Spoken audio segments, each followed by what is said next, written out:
Muy buenas noches, estimados hermanos y apreciados amigos. Deseo que la paz de Dios esté con ustedes en esta noche. Es un gusto poder presentarme ante ustedes en esta oportunidad. Dios me ha puesto un mensaje que creo que es muy profundo, muy interesante para el conocimiento de nuestro Señor Jesucristo. Creo que todo el mundo, cuando se quiere enterar de un personaje en especial, un personaje famoso, la gente empieza a indagar sobre su vida, sobre su historia, desde que nació hasta que llegó a la cumbre del éxito de la obra que haya realizado. Y la gente se interesa por muchos hombres que vivieron y que lograron grandes éxitos, que se hicieron muy famosos. Pero dentro del Evangelio no hay ningún personaje que nos llame tanto la atención como la vida de nuestro Señor Jesucristo. Es increíble, pero hay mucha gente que va a las iglesias y sí ha oído del Señor, pero no lo conocen. No lo conocen. En la palabra de Dios dice un pasaje, un profeta dijo de parte de Dios que uno no se debería de vanagloriar ni en la riqueza, ni en la fuerza, ni en la inteligencia. Si alguno se quiere vanagloriar, dijo el Señor, que se vanagloríe en eso, en conocerme y en entenderme. Dos cosas importantes que dijo el Señor: conocerme y entenderme. Mucha gente, aunque oye hablar de Dios, aunque oye hablar del Señor Jesucristo, realmente no lo conocen. No lo conocen. Inclusive Job, que era un hombre muy correcto, muy perfecto, al final de su prueba dijo: de oídas te había oído, mas ahora mis ojos te ven. Después de pasar grandes pruebas, de una experiencia muy grande, realmente después de la experiencia y cuando Dios le habló y cuando Dios le hizo entender su error, él era muy justo, era muy correcto y conocía muchas cosas de Dios, pero llegó a decir: de oídas te había oído, mas ahora mis ojos te ven. Miren, el objeto de este mensaje es de que conozcamos un poquito más de quién es nuestro Señor Jesucristo, nuestro Rey, nuestro Salvador, el que murió por nosotros. Pero hay un pasaje que lo describe muy bien, está en el libro de Apocalipsis, en el capítulo 5. Si usted tiene Biblia y la quiere leer, yo le invito a que lo haga. Dice así la palabra del Señor, desde el verso 1 dice: y vi a la mano derecha del que estaba sentado en el trono un rollo escrito por delante y por detrás, sellado con 7 sellos. Y vi un ángel poderoso que pregonaba con voz potente: ¿quién es digno de abrir el rollo y romper sus sellos? Nadie en el cielo, ni en la tierra, ni debajo de la tierra podía abrir el rollo, ni examinarlo. Yo lloraba mucho porque nadie era digno de abrir el rollo y examinarlo. Pero uno de los ancianos me dijo: no llores, que ha vencido el león de la tribu de Judá, retoño de David. Él puede abrir el rollo de los 7 sellos. Vamos a dejar un momento acá la lectura. Quiero explicar esto con la ayuda del Señor. Sucede que hay un evento en el cielo, algo glorioso que el apóstol Juan, el profeta Juan, Dios le concedió ese privilegio de poderlo ver. Vemos un escenario y vemos la corte celestial. Ahí está Dios, el Padre, sentado en su trono. Y ahí están los 24 ancianos, están los querubines, están los arcángeles, está toda la corte celestial. Y se está dando un gran evento. Dice que Dios, el Padre, tiene en su mano derecha un rollo o un libro, pero en aquel tiempo se les llamaba rollos. Y dice que este rollo estaba escrito por dentro y por fuera. Y estaba sellado con 7 sellos. Los sellos eran una garantía que eso no lo podía leer cualquiera, ¿ya? Era como los testamentos antiguos. A los testamentos antiguos, cuando el padre decidía dejar la herencia a sus hijos, dictaba el testamento a un escriba y delante de un juez, un abogado, y ahí escribía su soberana voluntad. Y cuando terminaba, entonces lacraba ese libro o esos rollos, los lacraba y quedaba sellado y nadie lo podía abrir. Nadie lo podía abrir, sino hasta el día de su muerte, el día especificado en que alguien estaba autorizado para abrirlo y leer el testamento. Pues aquí está pasando algo similar. Se está dando un gran evento. Dios tiene en su mano derecha un rollo y ahí hay algo escrito, algo poderoso. Es la palabra de Dios, es la revelación del Señor. Y dice que se buscó ahí en la corte celestial alguno digno de desatar esos sellos, de romper los sellos y de abrir el libro y de revelar qué es lo que está escrito en ese libro. Y dice que se buscó en los cielos y no había nadie, se buscó en la tierra y luego se buscó debajo de la tierra y no se encontró a nadie digno de desatar los sellos. Entonces había una angustia en el cielo, porque ahí estaba la revelación del plan de Dios. Eso era algo importantísimo. Ahí estaba la salvación del hombre, estaba la salvación de todo el universo. Eran misterios guardados desde antes de la fundación del mundo, y todos los ángeles y los 24 ancianos y los arcángeles y los serafines, toda la corte celestial querían conocer qué estaba escrito en ese libro, en ese rollo. Ahí estaban los misterios más profundos del Espíritu de Dios y no había quien los revelara. Y se buscó en el cielo y no se encontró a nadie, dice la palabra del Señor. Y se vino a la tierra el ángel pregonando a gran voz: ¿quién será digno de abrir estos sellos y de leer estas palabras? Y dice que en la tierra mucho menos no se encontró a nadie. Y dice que aún debajo de la tierra se fue a buscar y no había nadie digno. O sea que el misterio estaba truncado, había un problema ahí de revelación. Todos querían saber el misterio de Dios, qué iba a pasar de ese momento para adelante. Todos querían conocer, pero no había quien fuera digno de abrir ese sello. Y dice que no se podía examinar, no se podía ver. En ese rollo estaba la verdad absoluta de Dios, ¿me entiendes? Estaba la voluntad expresa de Dios. Allí estaba el verbo, ahí estaba la palabra de Dios escondida.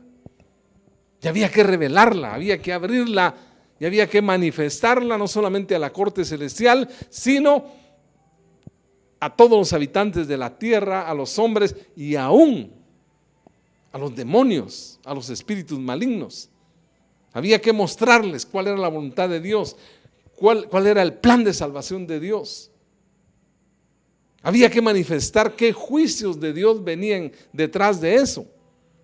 Muchas cosas que iban a suceder en la tierra, y no solo en la tierra, sino que en el universo entero. Ahí estaba el plan perfecto de Dios, y Dios buscaba a alguien. Y dice que todos buscaban y no encontraban a ninguno digno. Y dice que Juan, el apóstol Juan, dice que se puso a llorar, cayó en tierra y se puso a llorar. Imagínense, este siervo de Dios estaba llorando porque no había revelación de la palabra de Dios. No había revelación de la palabra de Dios. Y Juan, como un buen siervo de Dios, dobló sus rodillas y se puso a llorar y a lamentar que no existiera ninguno digno de abrir ese libro, de abrir ese rollo y quitar sus sellos y darlo a conocer a todo el universo. Eso era muy trascendental, era muy grande, y lloraba afligido. Cuando hay un buen siervo de Dios, un pastor, un profeta, un apóstol, no sé. Y ve que no hay revelación de Dios en su iglesia. Que sí hay una palabra, pero no es una palabra profunda, no es una palabra que alimente y que sostenga la convicción espiritual de un pueblo.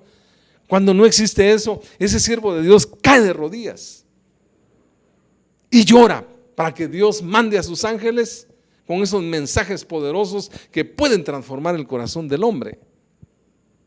Y ahí estaba Juan llorando, pero dice que uno de los ancianos le dice: espérale, ya no sigas llorando, porque ya se encontró uno que es digno. Y entonces Juan escuchó atentamente. ¿Y quién será? ¿Quién será ese que es digno? Y dice: pero uno de los ancianos le dijo: no llores, que ha vencido el león de la tribu de Judá, retoño de David. Él puede abrir los 7 sellos. Miren, aquí interviene uno de los ancianos y le dice: mira, ya no llores, que hay uno que ha vencido. Y ese es el león de la tribu de Judá. Miren cómo lo identifica ahí. Lo identifica como un león poderoso, fuerte. Un león que no es débil, sino que es tremendamente poderoso. Así se le llama al Señor Jesucristo, el león de la tribu de Judá. Porque de la tribu de Judá nace el Señor. ¿Ya? Él no nace de la tribu de Leví, sino que nace de la tribu de Judá. Y le llaman el león de la tribu de Judá, o sea, el más poderoso, el más fuerte. El hijo de David, o sea, el linaje de David. Ustedes saben quién fue David. David fue un rey que antes de ser rey era muy valiente. Él pastoreaba un rebaño de ovejas, y cuando un oso o un león se acercaba para arrebatar una de sus ovejas, él las enfrentaba. Y dice que les arrancaba de los dientes, les arrancaba las ovejas. Él cuidaba sus ovejas y por eso Dios lo amaba. Y después de vencer a Goliat, pues lo persiguió Saúl, que lo quería matar, pero al final de cuentas él fue el rey. Y el rey David en Israel es reconocido como el mejor rey de todos los tiempos.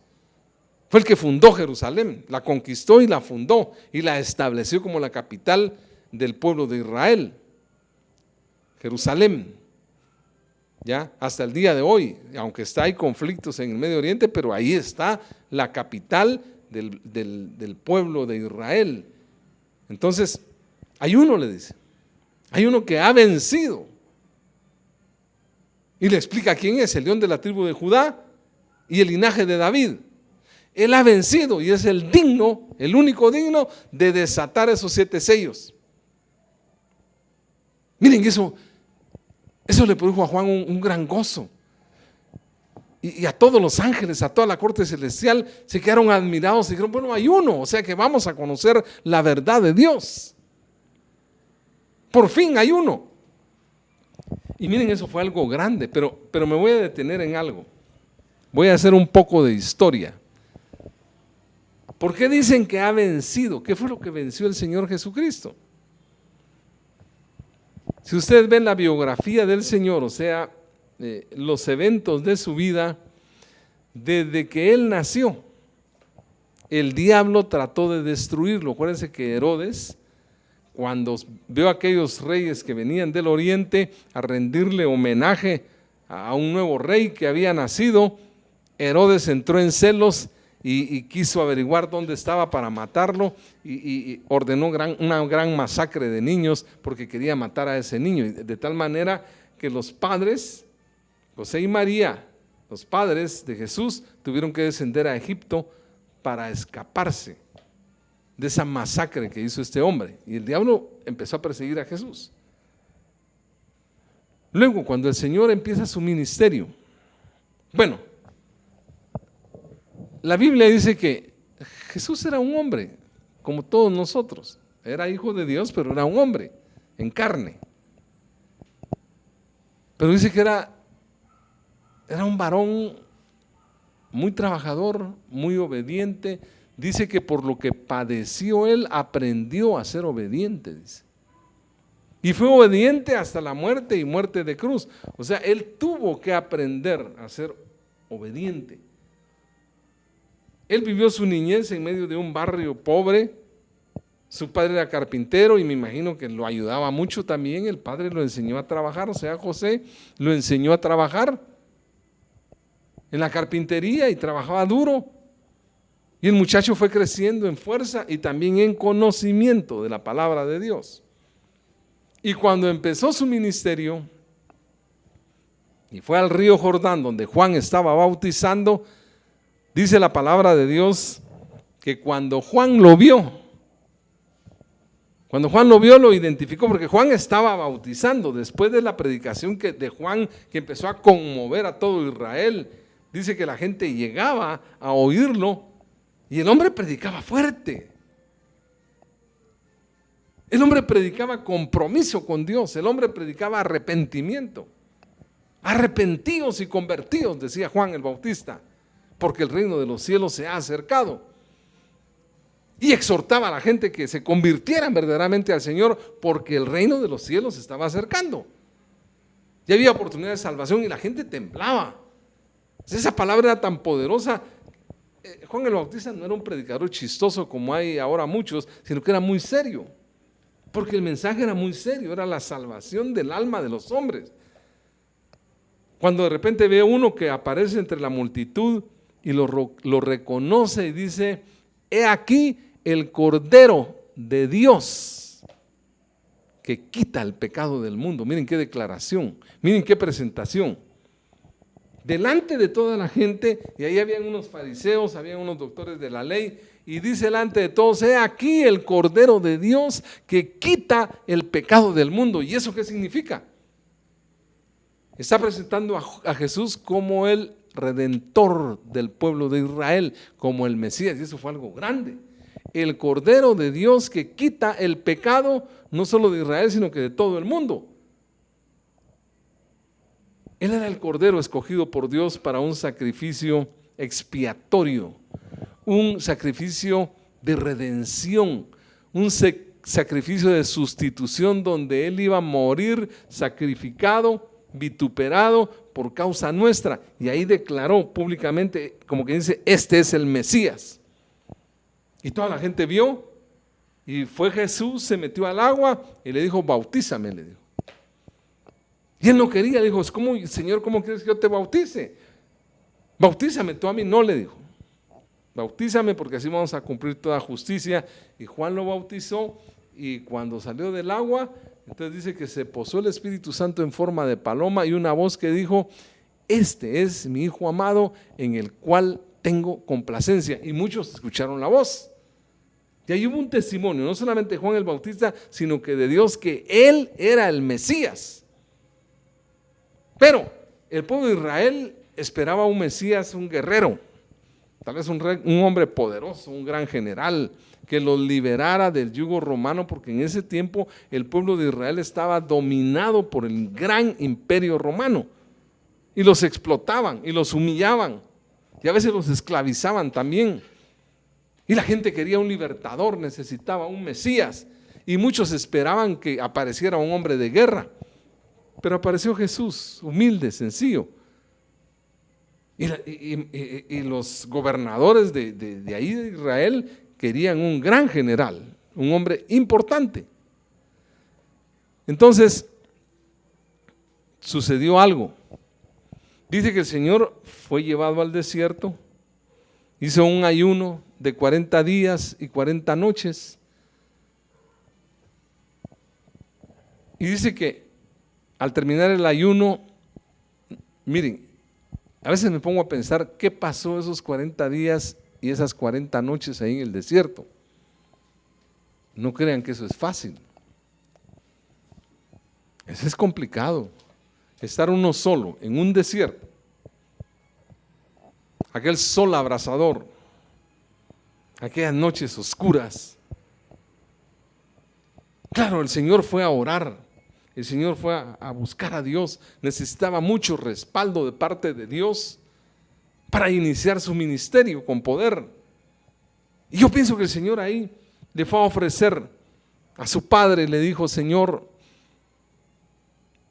yo no puedo llevar esta carga, soy hombre, soy humano, y lo que tengo que enfrentar es algo demasiado fuerte, demasiado poderoso. Enfrentar a Satanás aquí en la tierra era algo imposible de vencerlo. Como humano, el Señor sabía que no lo podía hacer. No podía vencer a Satanás porque Satanás estaba metido en todo y estaba metido en la religión que practicaban los judíos en ese tiempo, a tal grado que el Señor identificó a esos fariseos y a esos doctores de la ley, les dijo: ustedes son hijos del diablo, de su padre el diablo, son una generación de víboras. Imagínense que los líderes religiosos eran generación de víboras. Ya no eran hombres santos puestos por Dios, sino era gente corrupta, gente mala, gente perversa. Y el Señor sabía que se tenía que enfrentar a esas potestades y a Él mismo también, a su propia carne, porque como humano Él tenía muchas debilidades, muchas flaquezas, muchas tentaciones, muchas pasiones, muchos deseos. Él ahí en el desierto, en ese ayuno, realmente le fue a rogar a su padre que por favor le diera el control sobre los apetitos de su carne, porque no quería fallar. Y fue a hacer un pacto con su padre en el desierto y ahí le dijo: Señor, está bien, yo tomo este papel de redentor, de Mesías, pero si tú no vas conmigo, yo no lo puedo hacer. Como dijo Moisés cuando iba a sacar al pueblo, iba sacando al pueblo, vio que ese pueblo era rebelde, era duro. Ay, Señor, le dijo, yo no sigo más adelante, le dijo. Si tú no vas conmigo, yo no doy un paso más porque este pueblo es rebelde, le dijo.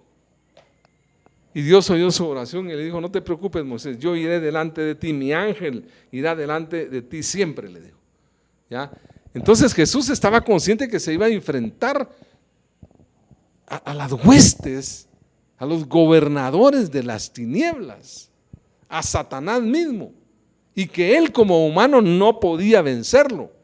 Entonces ahí fue a invocar y a humillarse, fue a entregarle sus debilidades, fue a entregarle todo y a suplicarle que lo llenara de su poder y de su sabiduría. Y cuando terminó el ayuno, el primero que se apareció fue Satanás. Y le pone la primera prueba, la primera tentación, y le dice: bueno, aunque vienes de un ayuno, o sea, tienes hambre. Si eres, miren la pregunta, si eres hijo de Dios, le dijo, ¿por qué no conviertes esas piedras en pan y te alimentas? Le dijo.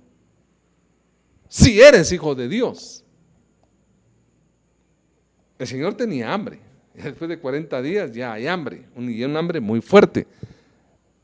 Y se supone que el Señor tenía poderes, grandes poderes para hacer milagros. Y le dijo: bueno, si eres hijo de Dios, ¿por qué no conviertes esas piedras en pan y te alimentas? Miren, a veces el diablo, en medio de la necesidad del pueblo de Dios, de la gente cristiana, le pone tentaciones para hacer algo que no es la voluntad de Dios. Sin embargo, el Señor le dijo, con la palabra, tomó la palabra, la mejor arma, y le dijo: no solo de pan vive el hombre, sino de toda palabra que sale de la boca de Dios. O sea, yo no te voy a hacer caso a ti, tengo hambre, pero no te voy a hacer caso a ti, porque yo vivo por la palabra de Dios. Y se alejó por un momento del diablo. Y de ahí le pone otra tentación, dice que lo llevó en el espíritu. Miren los poderes del diablo, porque en la mente y el diablo puede mover muchas cosas. Dice que lo llevó en el espíritu al pináculo del gran templo, un templo que era altísimo. Y le dijo: bueno, le dijo, si eres hijo de Dios, lánzate, porque está escrito. Miren, el diablo sabe la Biblia, la sabe muy bien. Está escrito: porque Él enviará a sus ángeles para que tu pie no tropiece, para que no caigas. Si eres hijo de Dios, ¿por qué no lo demuestras ahorita? Demuéstranos, tírate y que vengan los ángeles a ver si realmente tenés ese poder y esa autoridad. Hola, miren. Y el Señor le dice, por medio de la palabra dice, no tentarás al Señor tu Dios. No lo pondrás a prueba. O sea, el diablo quería manipularlo, porque el diablo es un manipulador. Usted tenga cuidado, porque de repente pues, usted está rodeado de personas manipuladoras que Satanás las utiliza para que usted haga algo antibíblico, algo que no le agrada a Dios. Y si usted no está bien preparado, si no tiene el conocimiento de la palabra, usted va a caer en las trampas del diablo y va a tener que pagar las consecuencias. El Señor le dijo, escrito está, escrito está. O sea, él tenía la palabra viva. Hay muchos que andan con Biblias, unas biblionas grandes, pero de adorno les sirve. Uno la palabra de Dios dice que la debe llevar en la mente y en el corazón, hermano.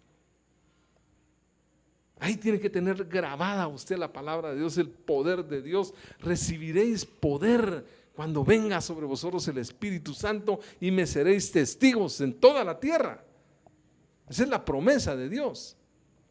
Y la última tentación realmente fue tremenda. El diablo se la quiso jugar toda. Necesitaba vencer a Jesús ahí. Ese fue un campo de batalla, fue serio.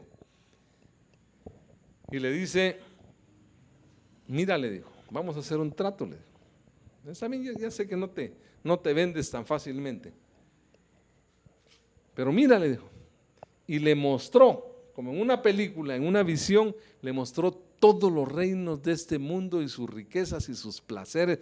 Todo se lo mostró, la grandeza de los reinos. Allá había mujeres, había riquezas, había placer, allá había poder económico, poder político, poder religioso. Todo esto va a ser tuyo, mira. Vas a ser el rey.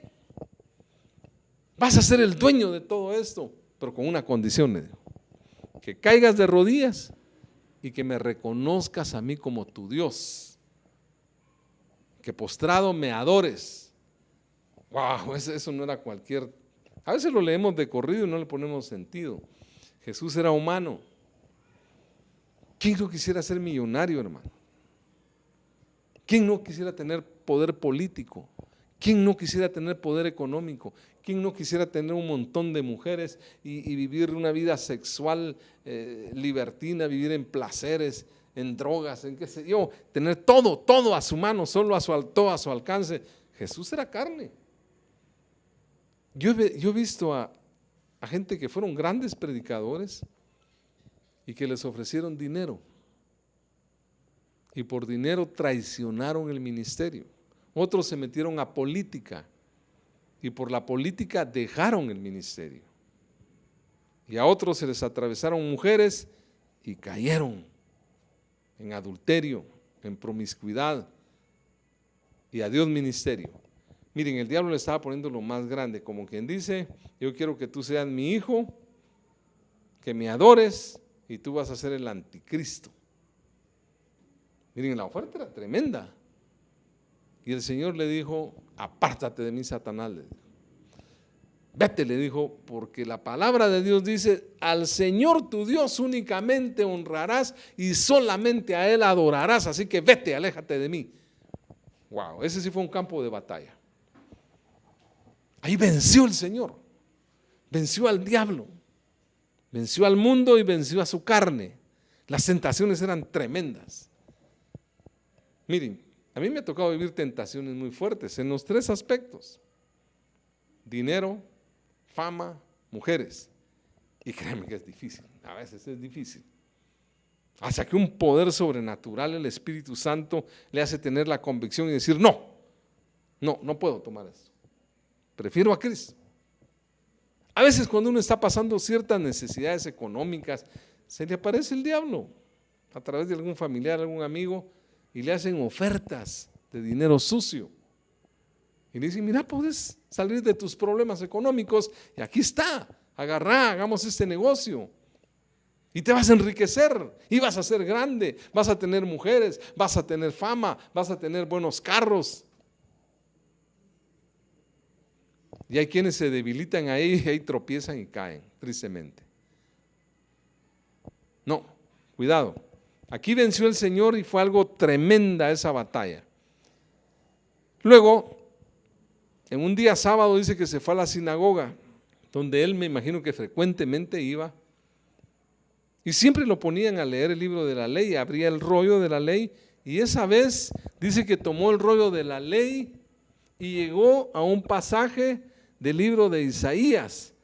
Aquel pasaje que dice: el Espíritu de Jehová el Señor está sobre mí y me ha ungido y me ha enviado a predicar buenas nuevas a los abatidos, a darle vista a los ciegos, a quitar los yugos de opresión, a sacar a los presos de la cárcel, a dar alegría en el lugar de tristeza y a predicar el año agradable del Señor y también el juicio del Señor.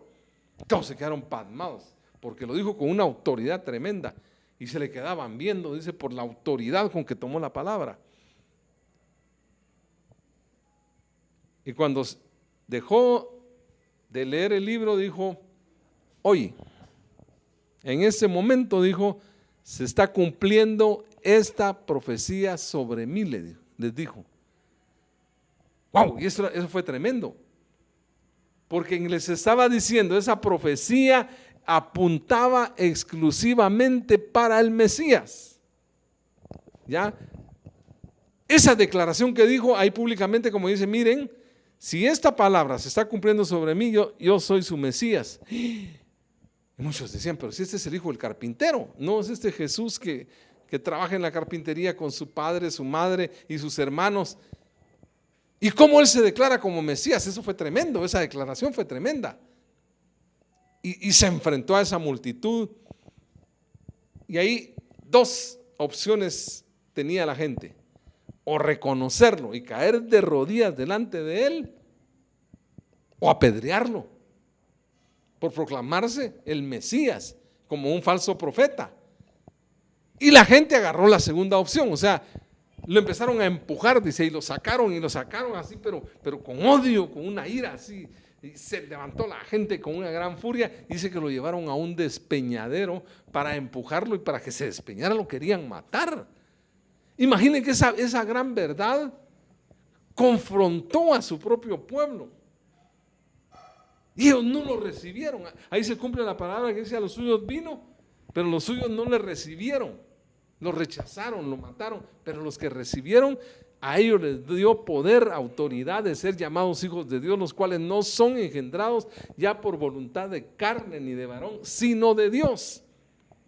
Y miren, ¿y cómo hizo el Señor? Se les escapó. Esa fue la primera vez que quisieron matarlo. Ya había un odio ahí, un rechazo al Hijo de Dios. Y desde entonces empezó a despertar sospechas. ¿Y ese quién es? Pero de repente empezó a predicar por las aldeas, por los caseríos, en la ciudad, predicaba, y poco a poco se le iba uniendo gente, y ahí fueron donde aparecieron sus discípulos más allegados, hasta que llegó un día en que escogió uno por uno a sus discípulos, que después se convirtieron en sus apóstoles, y dice que ahí también escogió a Judas, el cual lo traicionó, dice, pero ahí lo tuvo. Y entonces les empezó a enseñar el trabajo de Dios, a predicar la palabra. Pero no solamente predicaba la palabra, sino que hacía unos grandes milagros. De repente empezó a sanar unos leprosos. Y los leprosos eran inmundos. A los leprosos se les caía la piel, les apestaba la piel, tenían mal olor, se les deshacía la cara. Y se les acercaban los leprosos, los tocaba y los sanaba. Y todos se quedaban asustados, asombrados. ¡Qué gran poder es este! Los locos, los endemoniados, dice que se los llevaban y los liberaba y salían fuera los malos espíritus. Y todos decían: qué tremendo, qué hombre, qué. Entonces ya había una controversia entre la gente, unos que estaban en contra de él y otros a favor, porque sanaba a todos los enfermos. Todo el que se le acercaba y le pedía que lo sanara, el Señor lo sanaba. Calmó la lluvia, calmó la tempestad. Y decían: ¿quién es este? Que hasta la lluvia, la tempestad le hace caso. Y las multitudes le seguían. Y un día se puso a predicar, y creo que sí predicó bastante el Señor. Y la gente dice que le oía de buena gana, pero en eso, como que llegó el mediodía a la hora del almuerzo y había una gran multitud, dice que habían 5,000 hombres, sin contar hombres y mujeres. Yo creo que bien habían unos 7, 8,000 personas ahí. Y el Señor les dijo, bueno, tengo lástima de esta gente, ¿por qué no les dan de comer? Y los discípulos dijeron, ay Señor, pero si no tenemos nada. Bueno, pero tengo lástima de ellos, les digo, porque el pueblo más cercano está muy lejos y se van a desmayar en el camino, denles de comer.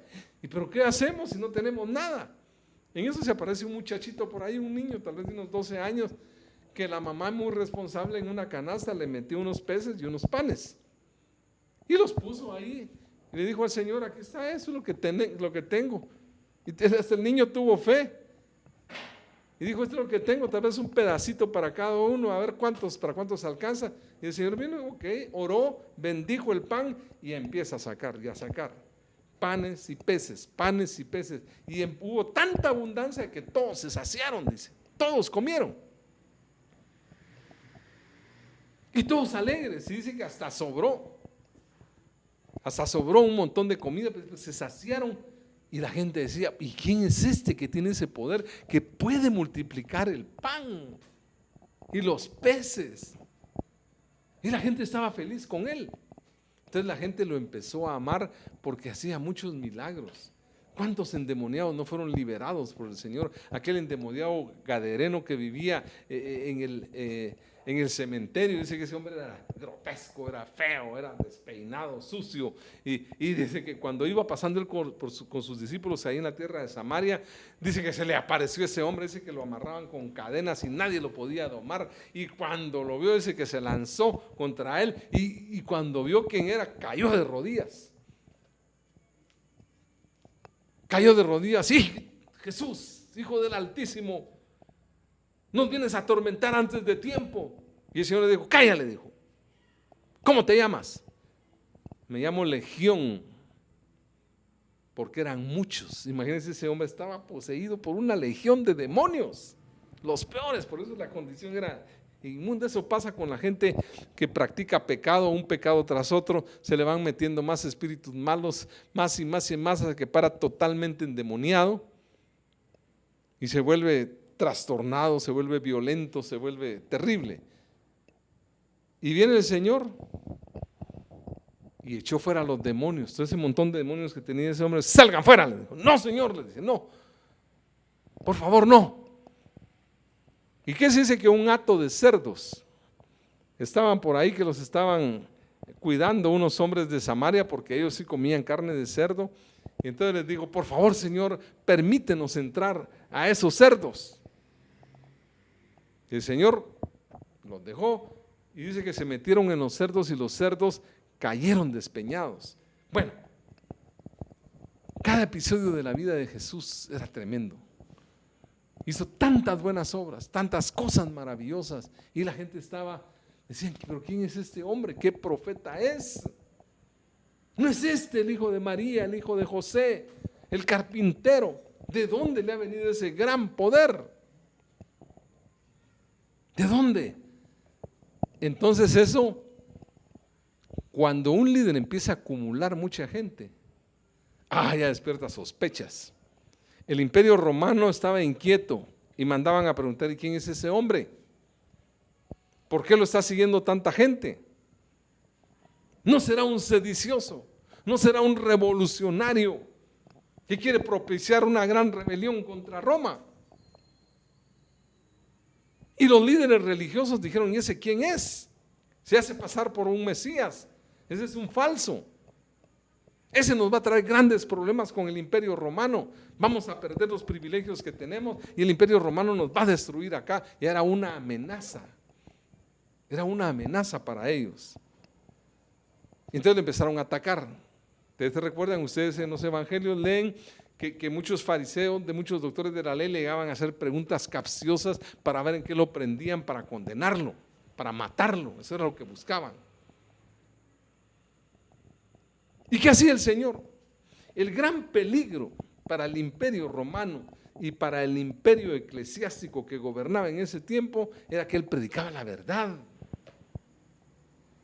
Él les dijo, y conoceréis la verdad, y la verdad os hará libres. Él hablaba de libertad, hablaba la verdad, pero al 100%. No le quitaba ni le añadía, sino que la hablaba así como el Padre se la revelaba.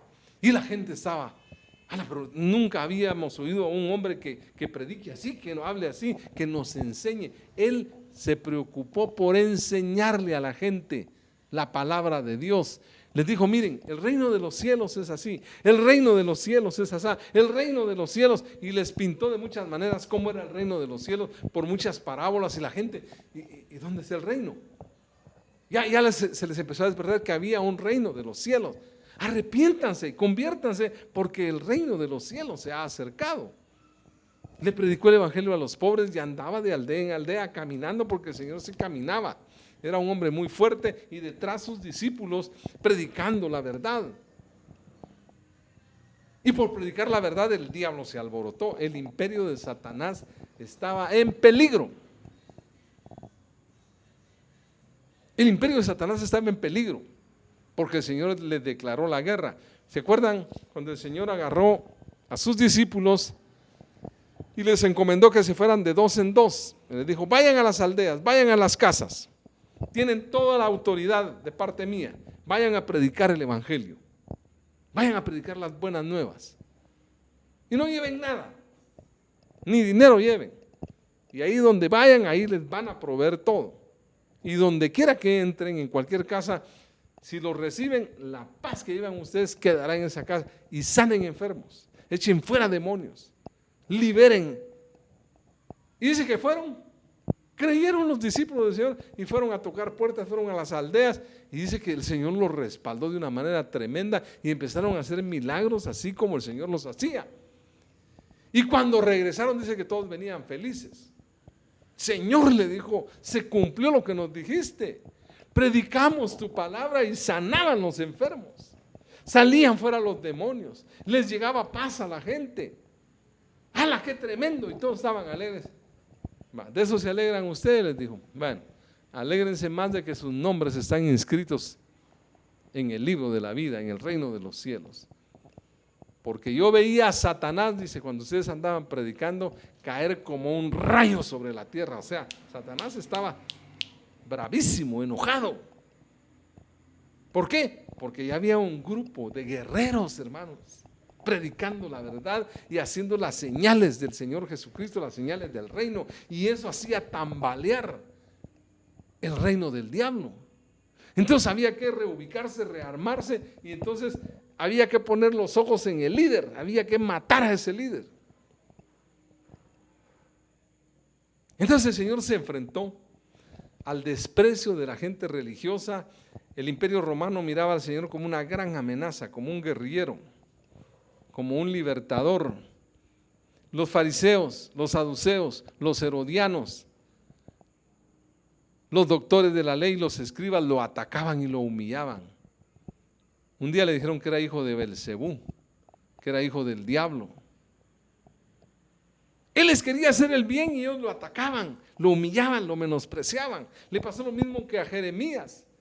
Jeremías un día le dijo a Dios, mira, ya no predico tu palabra. Tú me das la palabra, yo se las predico y espero que se conviertan, y no se convierten, se ponen más rebeldes y me atacan, me humillan, hasta mis familiares me odian. Entonces ya no voy a predicar tu palabra.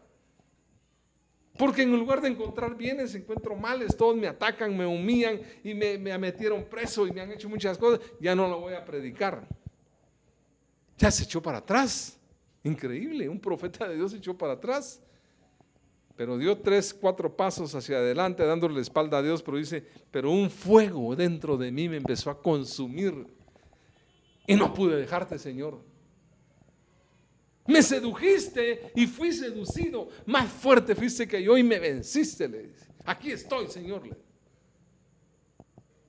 Miren, cuando un siervo de Dios predica la verdad, ahora hay muchos predicadores chistosos, muchos que les gusta el dinero, que solo pidiendo dinero, otros que no tienen revelación de nada, no tienen nada de revelación, no tienen profundidad en su mensaje. El diablo está feliz con ellos, hasta los apoya.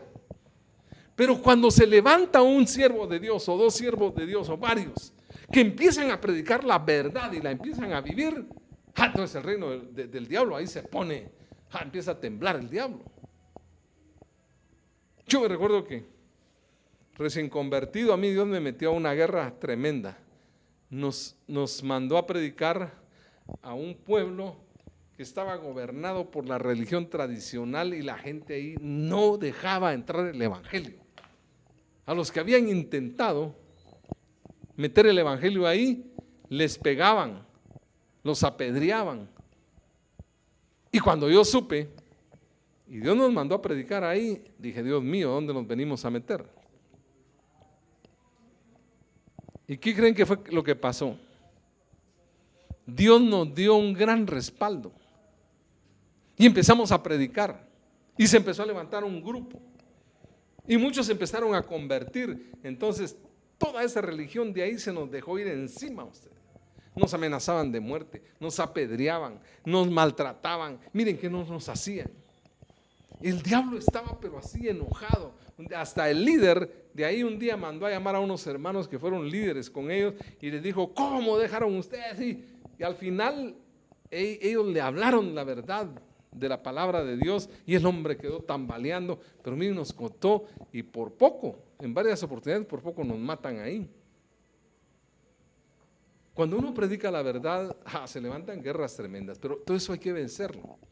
Todas esas tentaciones, todas esas pruebas. Podría hablar mucho de la experiencia de la vida de Jesús, donde fue tremendo lo que sufrió. Ni sus hermanos creían en él. Pero cuando llegó al final de su carrera, el Señor sabía que tenía que preparar a 12 hombres, y entre ellos el Señor sabía que había un traidor, Judas. El Señor lo sabía, pero no había un plan B. El Señor no podía fallar en esa elección y en formarlos a ellos. Imagínense, ahí había un Pedro que era soberbio, que siempre quería llevar la supremacía entre los discípulos, y habían otros dos que querían sentarse, uno a su izquierda y el otro a su derecha. Aún en medio de sus discípulos había una guerra. A uno de ellos le tuvo que decir, apártate de mí, Satanás, que me eres tropiezo. A Pedro se lo tuvo que decir. O sea que vivía en una continua guerra.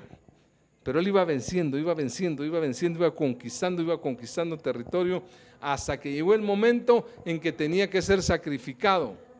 Se acercaba el día de la Pascua. ¿Y saben qué es la Pascua? En ese tiempo la Pascua era la celebración de la liberación del pueblo de Israel de tierra de Egipto.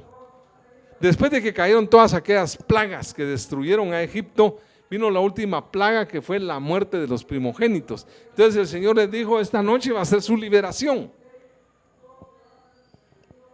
Entonces sacrifiquen un cordero y agarren la sangre del cordero, y en el dintel de sus puertas ponen una seña para que el ángel de la muerte no llegue a su casa y mate a sus primogénitos, y se comen la carne de ese cordero. Es el cordero de la expiación, el cordero del sacrificio, el cordero de la redención. Y tenían que cenar ahí, y dice que lo que comían era pan, un pan ácimo, o sea, un pan sin levadura, y tomaban vino, y eso fue la celebración de la Pascua, y comían hierbas amargas también, y celebraron la Pascua.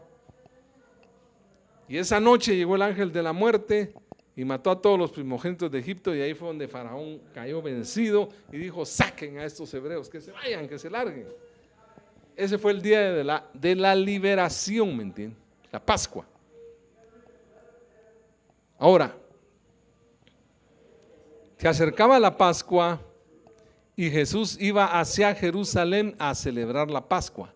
Y mucha gente lo seguía, de aldeas, de caseríos, por todos lados, lo seguían. Él iba, detrás de él iba un montón de gente. Dice que venía por Jericó y pasó a visitar a sus amigos, a Lázaro y a sus hermanas. Y ahí fue donde aquella mujer tomó un perfume de alabastro, finísimo y carísimo, y dice que de repente llegó sin mediar palabra y lo derramó sobre su cabeza. Y el aceite se le empezó a deslizar por la barba, por todo el ropaje, y dice que se inundó de aquel aroma tan exquisito. Y entonces muchos se pusieron bravos, dijeron, pero ¿cómo esta mujer desperdicia ese perfume tan caro? ¿Cómo lo desperdicia? Ese dinero lo hubiéramos agarrado, lo hubiéramos vendido ese perfume y hubiéramos agarrado ese dinero para los pobres. Miren, hasta en eso tenía que sufrir el Señor. Y el Señor dijo, déjenla, porque esa mujer me está ungiendo para el día de mi muerte. Estaba profetizando con eso que ya el Señor se le estaba acabando el tiempo. Y agarró para Jerusalén. Y cuando entró a Jerusalén, el Señor mandó a traer un asno que nunca había sido montado, un pollino, un asno pequeño, y dice que lo fueron a traer y el Señor se montó en el asno y entró a Jerusalén. Le llaman la entrada triunfal a Jerusalén. Pero eso solo lo hacían los reyes. Cuando alguien lo proclamaban rey en Israel, entraba a Jerusalén montado en un asno. Y entonces dice que le hicieron unas alfombras de hojas de palma y de flor, no sé. El asunto es de que muchos, dice que los niños agarraban hojas de palma y decían, Hosana, Hosana, bendito el que viene en el nombre del Señor. Pero esa era una proclamación, como quien dice, aquí viene el Mesías, el libertador, aquí viene el rey. Ahí lo proclamaron rey ustedes. Pero eso era tremendo, porque el Imperio Romano estaba esperando a ver qué pasaba con ese hombre, y entra a Jerusalén y lo nombran rey ahí todos, el pueblo. Y todos decían los religiosos, callen a esos niños, callen a esos niños. Y el Señor dijo, bueno, si estos niños los callan, las piedras hablarán. Y entonces todos estaban asustados. Y luego llegó al templo. ¿Y qué fue a encontrar al templo? El templo lo habían convertido en un mercado, en una corrupción. Era una gran corrupción la que había ahí. ¿Ya? Entonces, cuando vio el Señor la gran corrupción que había ahí, dice que vio a todos los mercaderes que eran avaros haciendo negocios ahí en el mero templo, y dice que se llenó de ira el Señor, de enojo, y tomó un gran chicote y les empezó a dar a los mercaderes. Pero miren, tenía una gran ira, un gran enojo. Y dice que agarraba las mesas de los cambistas y todas las ovejas y todas las palomas, todo lo tiró el Señor y lo sacó. Y dijo, miren, escrito está, mi casa, casa de oración será llamada, y ustedes la han convertido en cueva de ladrones. Entonces todos estaban asustados. ¿Y qué autoridad la que tiene este hombre? Y la gente dice que aplaudía y la gente estaba contenta porque al fin habían podido sacar a esos mercaderes. Entonces, era un alboroto ese día. Y en la noche había que celebrar la Pascua. Y dice que le prestaron un aposento al Señor y ahí juntó a sus discípulos. Y ahí dice que partió el pan. Pues les decía, hermanos, que se iba a celebrar la Pascua, un momento muy íntimo entre sus discípulos y él. El Señor sabía que era el último momento en que iba a estar junto con sus discípulos, porque él compartía mucho el alimento, cenaban, desayunaban juntos, y ese era un momento de comunión precioso. Y él sabía que era la última cena, el último momento en que iba a compartir con sus discípulos. Y dice que tomó el pan sin levadura y lo partió. Y les dijo a ellos, miren, les dijo, coman de ese pan, porque ese pan es mi cuerpo, les dijo. Y ese cuerpo va a ser molido,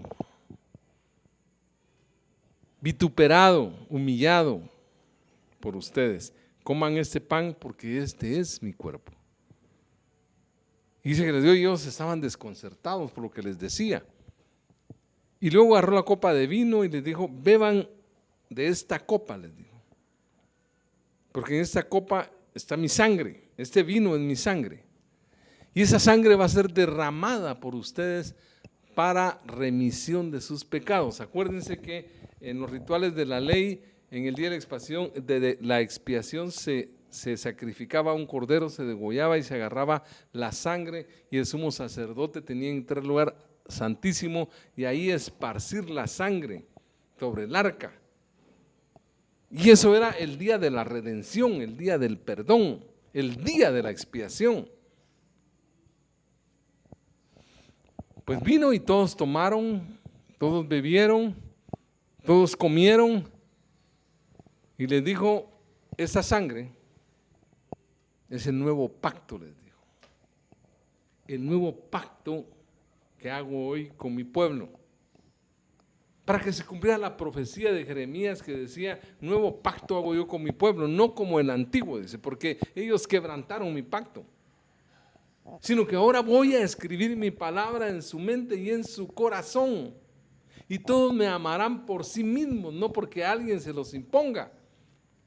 Y nadie dirá: vamos a buscar a Dios, ven. No, cada quien dirá: yo voy a buscar al Señor, voluntariamente. Era un nuevo pacto.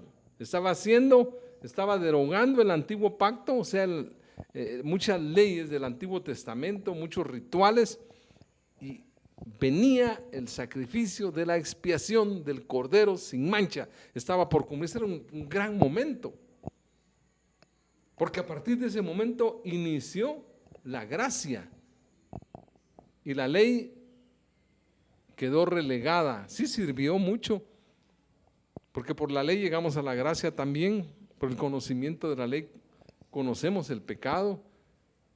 Entonces ellos no entendían a cabalidad, pero se estaba dando un gran acontecimiento. Y después dijo: miren, hay uno entre ustedes que me va a traicionar, hay un traidor aquí. Y todos se asustaron, sobre todo los que tenían una conducta así muy impulsiva. Pedro, por ejemplo, a que le había dicho: apártate de mí, Satanás, y le dijo: seré yo maestro. Juan le dijo: seré yo maestro, y todos. Y cuando llegó a Judas, le dijo: seré yo maestro, le dijo. Ah, no, el Señor dijo: bueno, tú lo has dicho, le dijo. El que moje su pan aquí en mi plato, ese es el que me va a entregar. Y miren, y vino Judas, muy obediente, y mojó su pan en el plato, y quizá nadie lo tomó en serio, no lo pasó desapercibido. Incluso Judas tal vez ni despertaba sospechas de que era un traidor. Y entonces cuando le dijo: seré yo maestro, el Señor le dijo: lo que has de hacer, hazlo pronto. Pero en ese momento el Señor estaba viendo un momento de mucha bendición por lo que iba a suceder, pero también que lo traicionara alguien muy cercano era duro. Así como pasó en el cielo. En el cielo Dios creó un arcángel, un querubín, perdón, y le dio mucha gloria y era muy cercano. Se llamaba querubín protector, estaba muy cerca de Dios y él lo traicionó. Y eso fue duro para Dios, no fue cualquier cosa, fue muy duro. Que uno de sus seres preferidos lo traicionara y lo quisiera hacer a un lado y quisiera él llegar al trono y desplazar a Dios. Ahora al Señor Jesucristo le tocaba vivir eso con Judas. Y luego dice que fueron al monte de los Olivos, y en ese momento Judas fue a negociar con los sacerdotes y les dijo que él les iba a entregar a Jesús, porque muchos no sabían exactamente quién era entre todos los discípulos que tenía. Yo se los voy a enseñar: al hombre al cual yo salude con un beso, ese es Jesús. Y el Señor estaba orando ahí en el monte y les dijo a sus discípulos: oren, porque viene una gran prueba. Y el Señor se corrió un poco y fue a orar y a clamarle a Dios, y cuando regresó los discípulos estaban dormidos. No pudieron pelear una hora y el Señor los reprendió por eso, y luego fue otra vez, porque era tan intenso el clamor que tenía, rogándole a Dios que le fortaleciera. Y llegó un momento en que sintió que no iba a poder y le dijo: Padre, le dijo, si quieres, quita de mí esta copa, le dijo, pero que no se haga mi voluntad sino la tuya. Ustedes saben que eso fue una gran batalla. Estaba luchando contra su propia carne, contra sus debilidades, porque sabía lo que le esperaba. Lo que le esperaba era muy cruel, era muy duro. Y dijo: Padre, que pase de mí esta copa, pero que no se haga tu voluntad sino la mía. Y al fin dice que llegaron unos ángeles y le consolaban, dice. Y le entró una gran paz, pero de repente venía Judas con un montón de soldados, la guardia de los sacerdotes, y se acerca Judas, y los discípulos vieron que venía, algo estaba pasando ahí, y cuando se acercó Judas, le dice: salve maestro, le dice, y le dio un beso, y el Señor todavía le dice: amigo, le dice, con un beso entregas a tu maestro, le dice. Eso fue tremendo, y le prendieron al Señor, y a partir de ese momento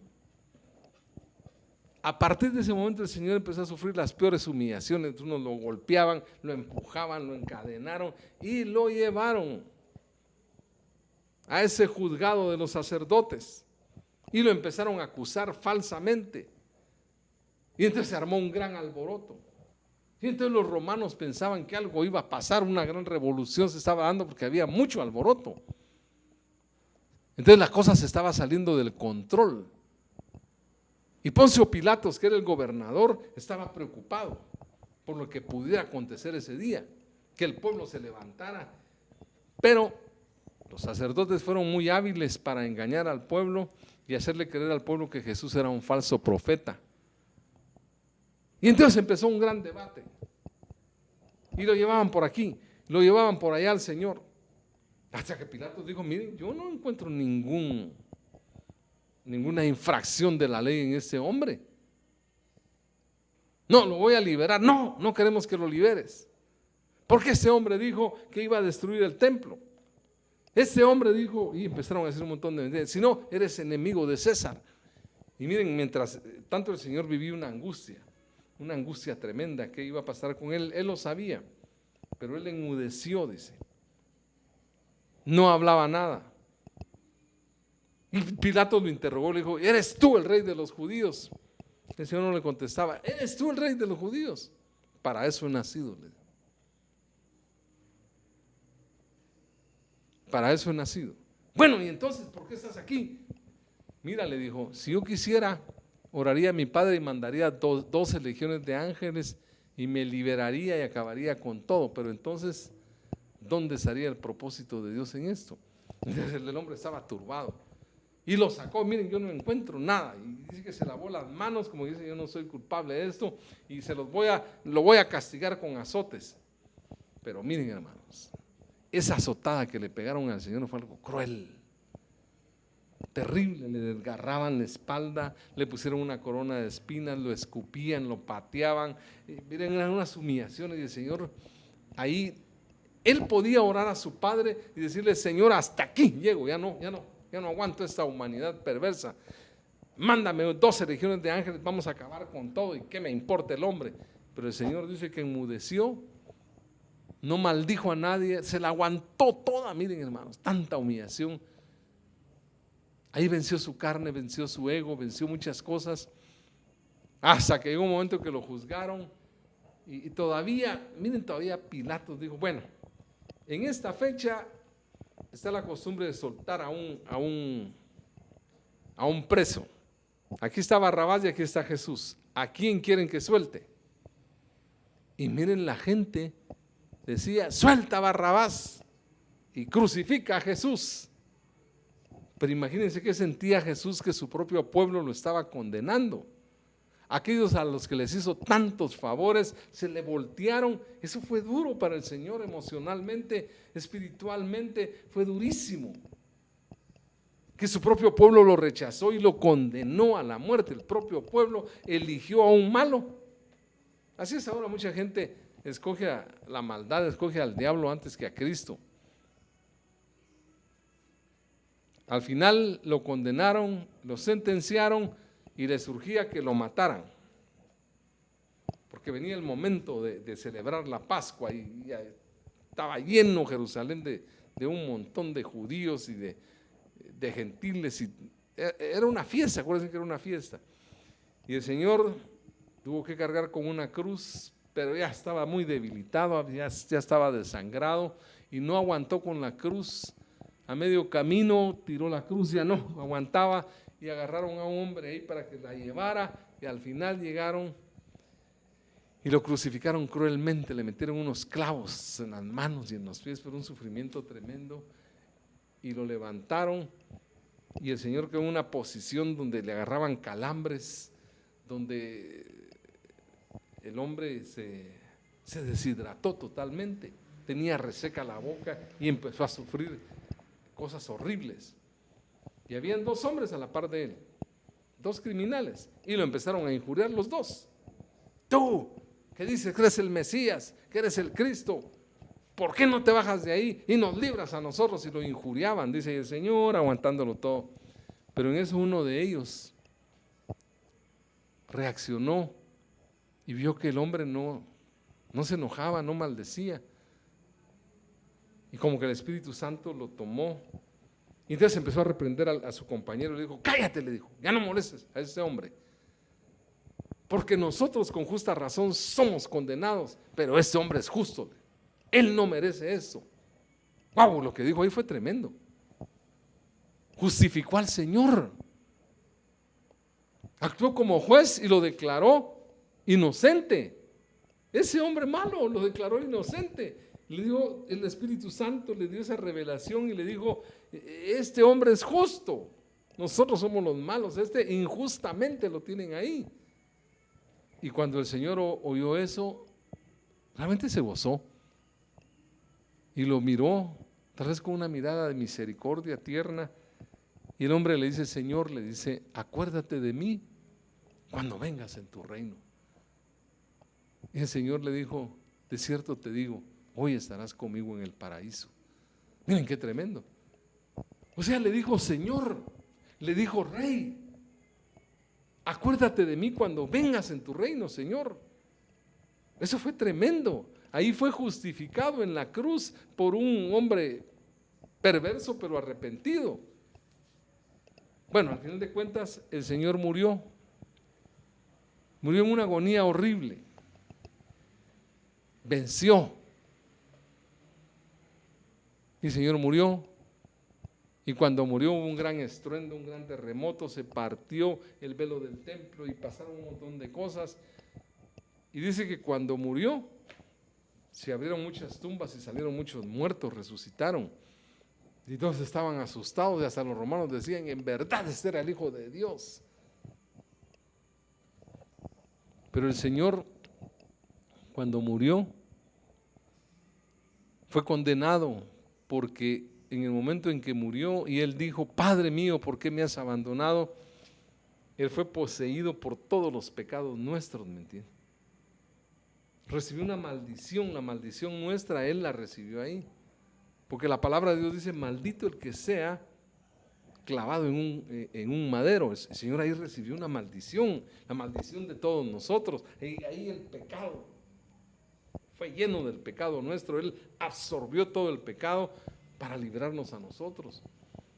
Y cuando murió condenado. Y no crean que se fue al cielo ahí, sino que fue a los infiernos, a las partes profundas, dice la palabra de Dios. ¿Pero qué fue a hacer ahí? Dice que ahí fue a librar otra gran batalla. Dice que con la muerte él venció a la muerte. Ahí se cumple la palabra que dice, ¿dónde está, oh muerte, tu aguijón? ¿Y dónde, oh sepulcro, tu victoria? Sorbida es la muerte en victoria. Total, ahí abajo él fue a derrotar a la muerte y le quitó al diablo el poder de la muerte, y ahí derrotó al diablo. O sea que el Señor seguía todavía en el espíritu, había una lucha tremenda, hasta que resucitó. Al tercer día dice que resucitó y fue a rescatar lo que ahí estaba en espera, toda esa gente que había muerto bajo la ley, porque la ley no salva a nadie, pero ellos murieron en esperanza que llegara su libertador y los sacó de ahí. Descendió a la profundidad y luego dice que llevó cautiva la cautividad, dice, y los llevó a las alturas. O sea, el Señor fue a hacer un gran rescate. O sea, el Señor en el Espíritu seguía trabajando, y cuando resucitó, eso fue maravilloso. venció a la muerte usted. Y liberó, no solo a la gente que le predicó, a sus discípulos, aunque muchos lo condenaron y se le voltearon, y también fue a liberar a mucha gente que estaba ahí en prisiones, esperando el día de la redención. Y cuando resucitó, fue a confirmar a sus discípulos, y los discípulos se quedaron asombrados y recibieron el poder del Espíritu Santo. Y cuando el Señor ascendió a los cielos, ¿saben cómo lo recibieron al Señor? Miren, cuando un gran atleta, un gran artista gana un gran evento en su país, lo reciben con gran fiesta y llega un montón de gente y lo cargan y lo levantan. Imagínense cómo recibieron al Señor Jesucristo. Allá en el cielo, allá estaban todos los ángeles esperándolo y miren, fue algo tremendo porque ha vencido, el Señor venció. Aquí dice la palabra: eres digno de recibir el rollo y romper sus sellos, porque fuiste degollado y con tu sangre compraste para Dios hombres de toda raza, lengua, pueblo y nación. Hiciste de ellos el reino de nuestro Dios y sus sacerdotes, y reinarán en la tierra.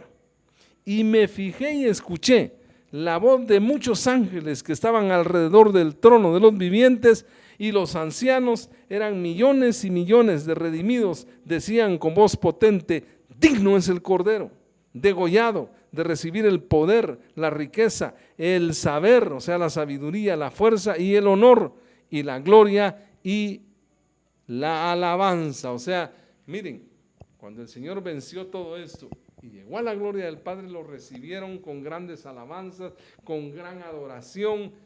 Fue algo tremendo. Miren, para nosotros es bien importante, tal vez este mensaje es un poco largo, pero es importante explicar paso a paso todo lo que venció el Señor, estando en vida y aún muerto. Y aún ahora está a la diestra del Padre. Dice que Él sigue intercediendo por nosotros, dice, es nuestro abogado. Entonces miren, la historia de Jesús es una historia apasionante, faltaría mucho tiempo, pero quiero dejarlo acá. Espero que les ayude, hermanos y amigos, a interesarse un poco más y a admirar a este gran hombre, que ahora es nuestro gran Dios. Es el alfa y la omega, el principio y el fin de todas las cosas. Es el Rey de reyes y Señor de señores. Así que yo les invito que de aquí en adelante reflexionen un poco más. El Señor viene pronto, pero ya no viene a sufrir, Él viene a gobernar. Él viene a destruir a los malos, a encarcelar a Satanás y a sus demonios, a salvar a su pueblo, aquellos que le han creído, aquellos que han peleado a la par de Él, y eso está muy cerca. Así que Dios les bendiga a todos y que la paz del Señor sea con cada uno de ustedes. Amén.